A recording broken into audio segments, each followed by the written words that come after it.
Selamat datang channel Trading for Better Life. Hari ini ISG turun 0,79% ke angka 6.906.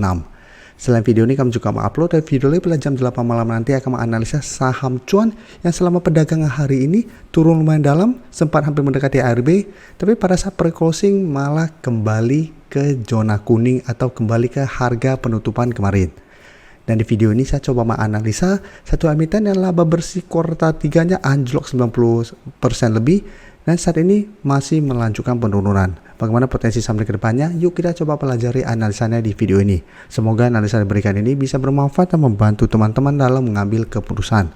Untuk teman-teman belum subscribe channel ini, bisa tekan tombol subscribe agar tidak ketinggalan informasi dan analisa saham terbaru akan diupload setiap harinya.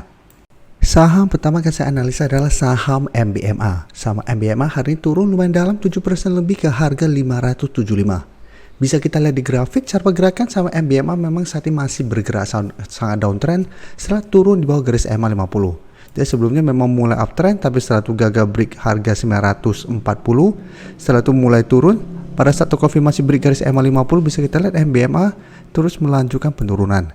Dan penurunan tajam hari ini karena kalau pemberitaan bahwa laba bersih MBMA di kuartal 3 ini anjlok atau drop 97%. Tapi menariknya walaupun laba bersihnya turun dibandingkan tahun lalu, pendapatannya untuk kuartal 3 ini malah melesat 200% lebih.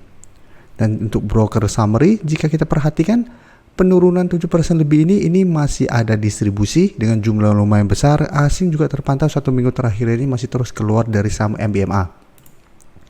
Jadi secara teknikal memang saat ini MBMA masih bergerak sangat downtrend dan penurunan ini membuat MBMA saat ini berpotensi lanjut turun menuju harga 550 yang merupakan support terdekat saat ini.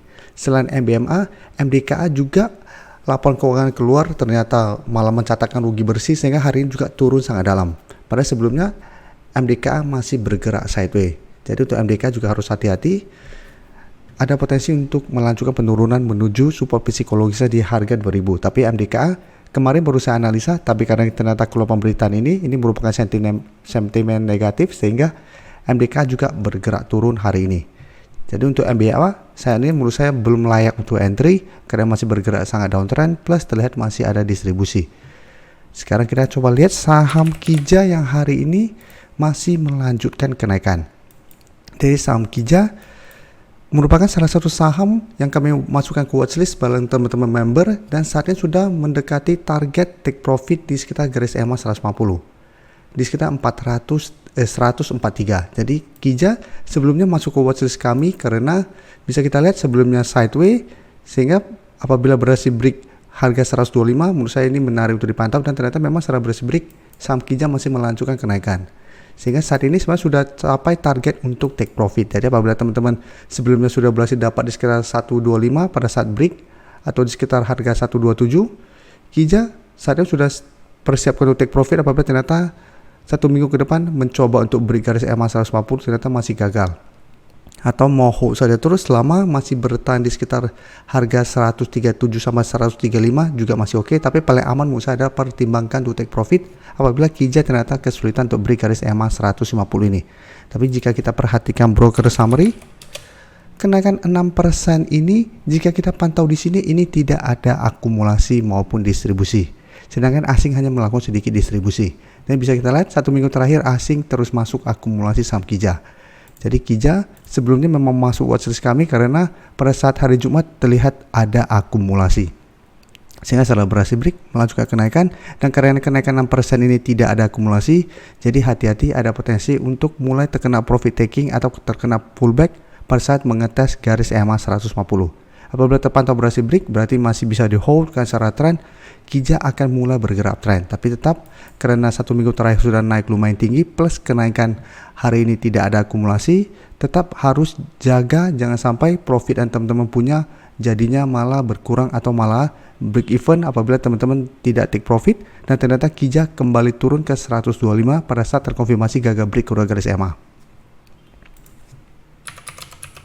Saham Kalbe juga bisa kita lihat cara pergerakan hampir mirip dengan Kija tadi. Ini sebelumnya pada live streaming juga sempat saya bahas karena ada yang request. Pada saat itu saya menjelaskan juga Kalbe karena saat ini mulai sideways ini bisa dipantau. Apabila berhasil naik di atas 1620 ini menarik, atau paling aman tunggu berhasil break 1650.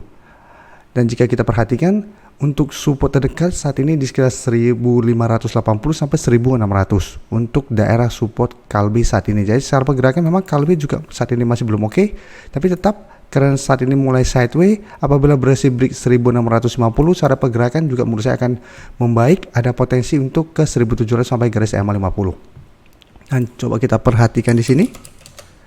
Kenaikan 2% lebih ini terlihat masih ada akumulasi, dan asing juga terpantau 2 minggu terakhir masih masuk akumulasi.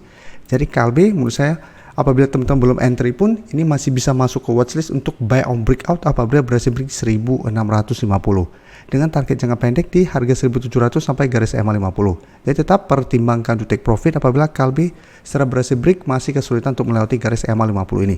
Karena beberapa kali bisa kita lihat mencoba untuk break garis EMA 50, Kalbe ternyata gagal break dan malah melanjutkan penurunan. Jadi bisa saja ini berhasil naik, tapi tetap secara pergerakan ini belum terkonfirmasi akan mulai uptrend selama masih belum berhasil naik di atas kedua garis EMA. Dan sekarang saya akan update lagi pergerakan dari saham hoki yang bisa kita lihat setelah beberapa kali mencoba untuk break garis EMA 50 dan gagal, tapi hoki masih sideways dan belum sempat turun mengetes garis EMA 150 kembali. Jadi sebelumnya gagal break garis EMA 50, turun ke garis EMA 150, beberapa kali bertahan, sempat rebound, tapi bisa kita lihat 3 kali mencoba untuk naik di atas garis EMA 50 masih gagal, sempat melemah di sekitar harga 120 sampai 119, tapi hoki masih bisa bertahan dan hari ini kembali melanjutkan kenaikan. Jadi untuk hoki menarik, cara teknikal saat ini masih oke, masih sideways untuk tren jangka menengahnya. Apabila minggu ini atau satu minggu ke depan terkonfirmasi break garis EMA 50, hoki berpotensi dan mulai bergerak uptrend kembali. Jadi sama seperti di sini setelah berhasil break, hoki mulai uptrend, tapi saat itu naikkan sangat tinggi dari sekitar harga 90-an langsung menuju harga 170. Setelah gagal break, hoki memang mulai patah tren, tidak uptrend lagi, mulai sideways, tapi karena masih bertahan di garis EMA 150, hoki masih bergerak sideways. Dan jika kita perhatikan broker summary, asing 1 minggu terakhir masih masuk akumulasi, dan kenaikan 5% lebih ini bisa kita lihat ini juga masih ada akumulasi dengan jumlah lumayan besar. Jadi hoki apabila teman-teman sudah punya saham di harga bawah, menurut saya saat ini masih layak untuk di hold, walaupun ternyata besok kembali turun bawah garis EMA 50, cara pergerakan hoki masih akan sideways. Tapi karena candle hari ini sangat solid plus ada akumulasi, saya lihat hoki masih ada potensi untuk break garis EMA 50 menuju target terdekat di sekitar 135 sampai 140. Ini merupakan zona resisten untuk hoki saat ini. Jadi bisa pertimbangkan untuk take profit apabila setelah break, hoki masih kesulitan untuk naik melewati zona resisten ini. Atau hold saja terus setelah terkonfirmasi break garis EMA 50 selama garis EMA 50 tidak terlewati. Terima kasih telah menonton video ini. Like dan share video ini bila bermanfaat bagi teman-teman, dan support channel ini dengan cara tekan tombol subscribe agar channel ini bisa makin berkembang dan bisa membantu lebih banyak orang lagi. Terima kasih.